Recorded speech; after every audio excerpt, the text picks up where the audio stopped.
بسم اللہ الرحمن الرحیم۔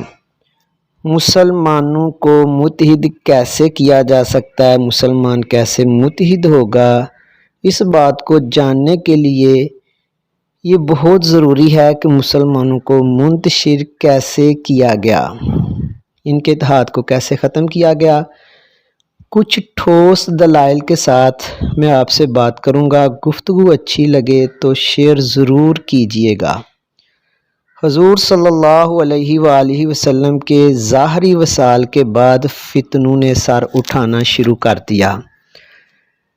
فرائض اسلام مثلا نماز، روزہ، زکوٰۃ، حج وغیرہ پر مکمل ریسرچ ہو چکی تھی، بالکل اسی طرح جیسے اللہ تعالیٰ نے یہ فرمایا قرآن پاک میں کہ الیوم اکملت لکم دینکم واتممت علیکم نعمتی ورضیت لکم الاسلام دینا۔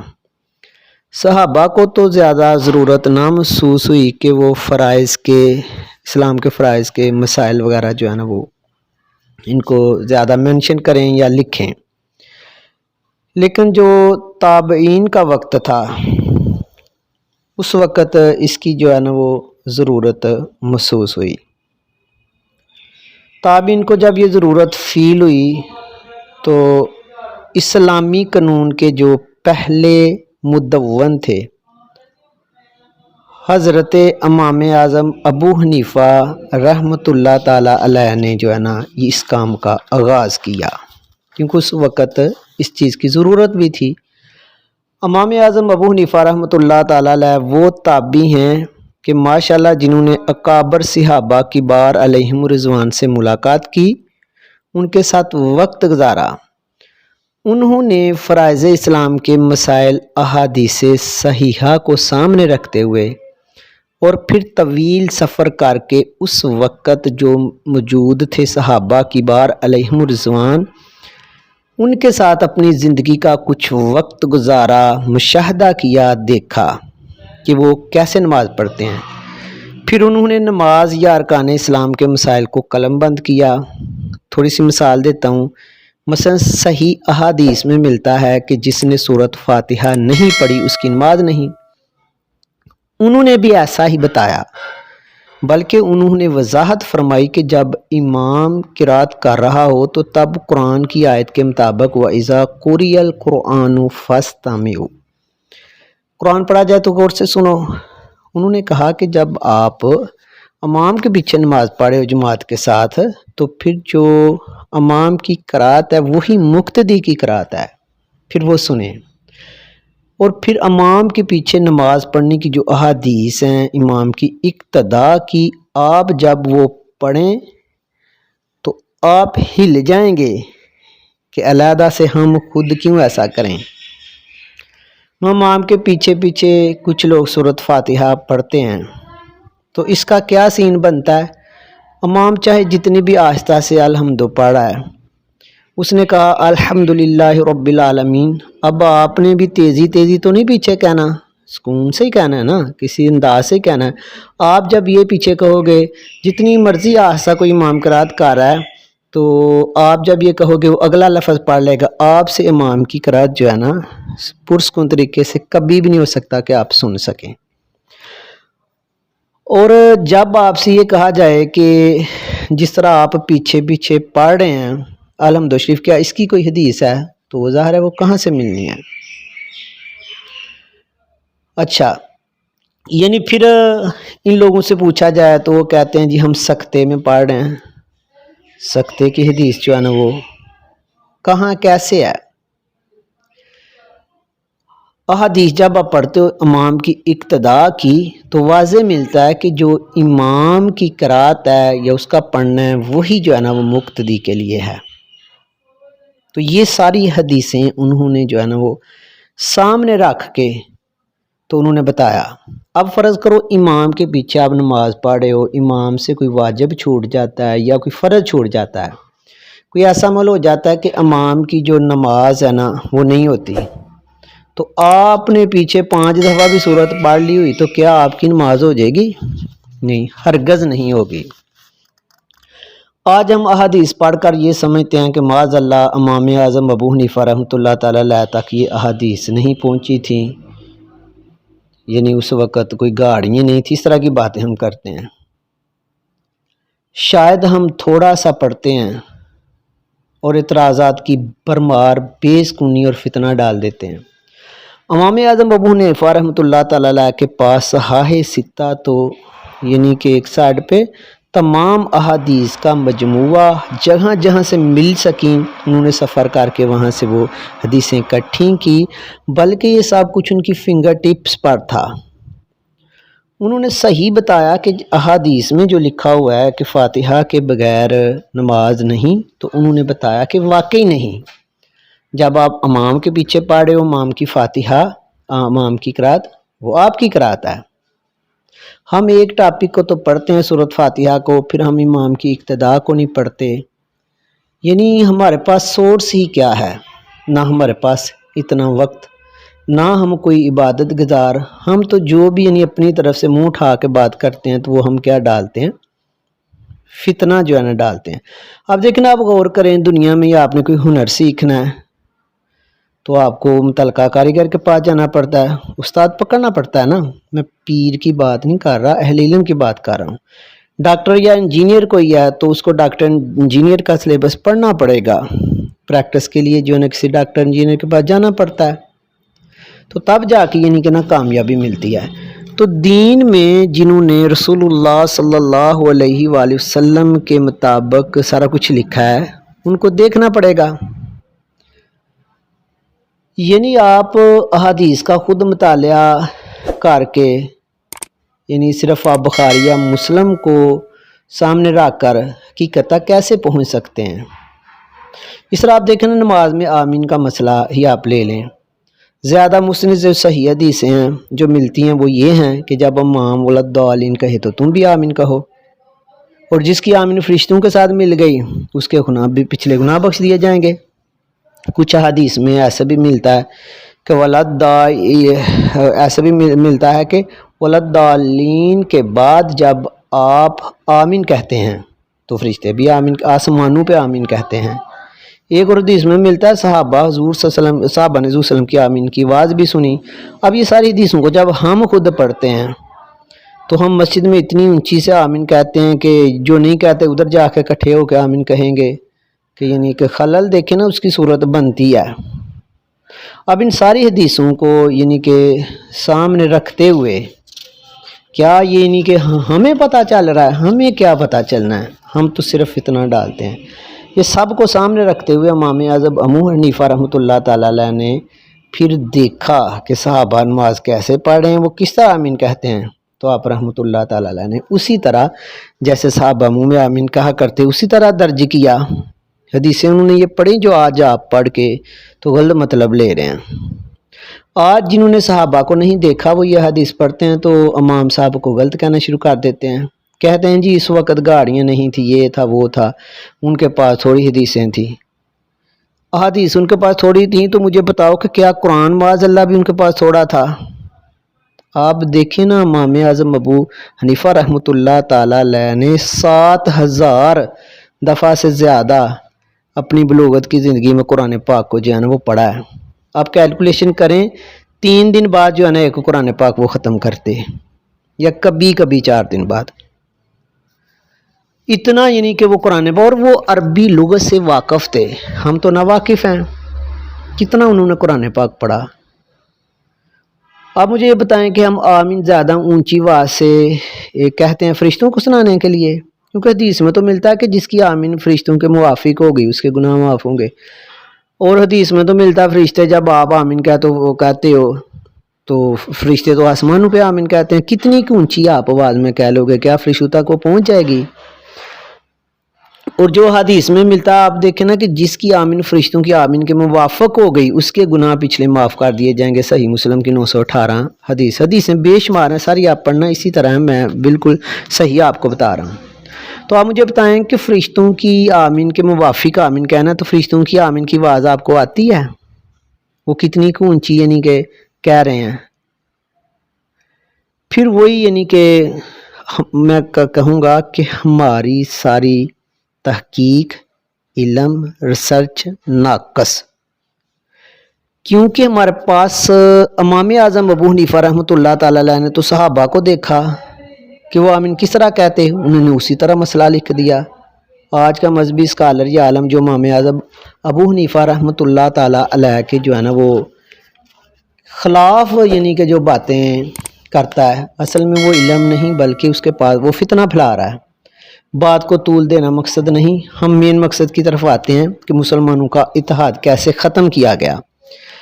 اسلامی قانون کے جو اولین مدون ہیں امام اعظم ابو حنیفہ رحمۃ اللہ تعالیٰ علیہ 80 ہجری 999 699 عیسوی کو آپ پیدا ہوئے، ساری رات عبادت کرتے، دن کے وقت قرآن و حدیث اور صحابہ کے بار علیہم الرضوان اور اس وقت کے موجود جو عاشقان رسول صلی اللہ علیہ وآلہ وسلم تھے ان کی مشاورت اور مشاہدات کی روشنی میں وہ اسلامی مسائل لکھتے۔